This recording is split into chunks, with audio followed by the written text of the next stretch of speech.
Well, when a customer comes to the store and shops, transactionally that's true, but it's also true that the overall relationship is what really matters. And as we've shared before in analyst conferences and other places, customers who shop us both in-store and online do twice as much business with us, and they do more business in stores. So we're not going to get hung up over which way you want to shop today. If you want delivery, we're going to get that for you. If you want to pick it up, we can do that too. And if you want to come shop in a store, we're going to have the best supercenters that you can choose to shop in. So I think that's the way to think about it, is the holistic relationship, not just a piece of it. Inside in your presentation, you were talking about change, and you've been now Walmart's CEO for more than 5 years. The company looks a lot different now than it did in January of 2014 before you started. But your stock price is up only about 30%. S&P 500 is up about 60% in that time. Do you think investors have not really appreciated the transformation that Walmart has gone through? Is it appropriately valuing what you've done? Well, that's for somebody else to decide. I would say, probably partially, but it's a fair world and our results speak for themselves. So our point of view is if you make us choose between long-term and short-term, we're going to pick long-term.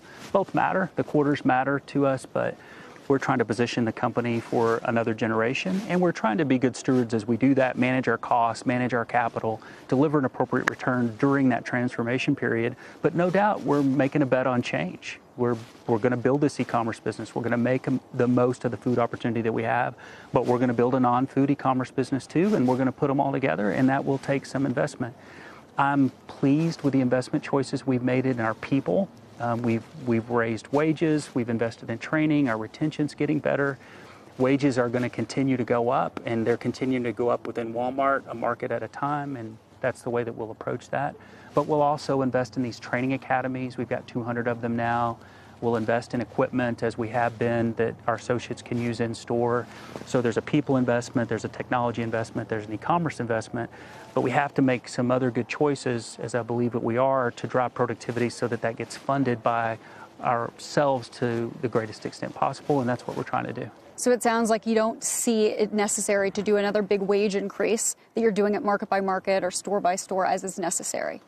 Right now, that's our approach. Okay. That could change in the future. What we must do is together with everything. And starting wages are important, but they're not the whole story. Our average now is over $17.50, and we have a nice quarterly bonus program. We have great health care offers. We have changed our leave policy. A birth mom can now get up to 16 weeks paid leave. It's not just starting wage, it's the whole thing.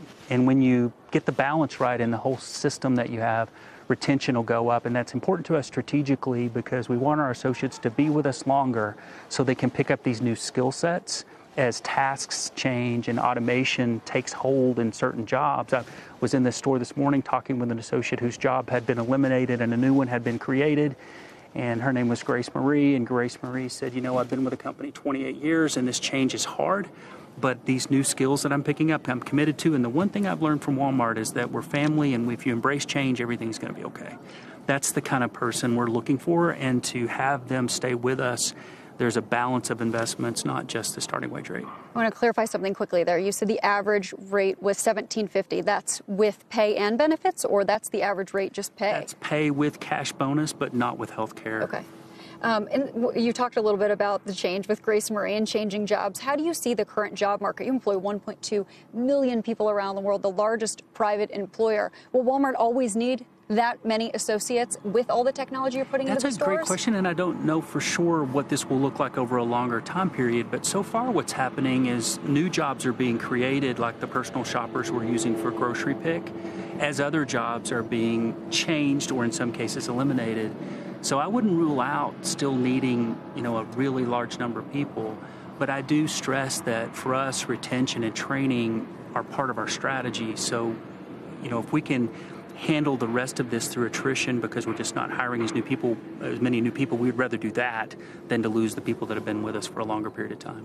And just again, as we wrap up, we talked about it earlier, it was wrapped into several questions, but the health of the U.S. consumer, now going through the end of the year, how do you see it? I don't know that I can call the whole year. I think, as I mentioned before, the consumer is in pretty good shape, and net of all the pluses and minuses that happen traditionally in Q1, including weather, I think the customer's in about the same shape they were in Q4.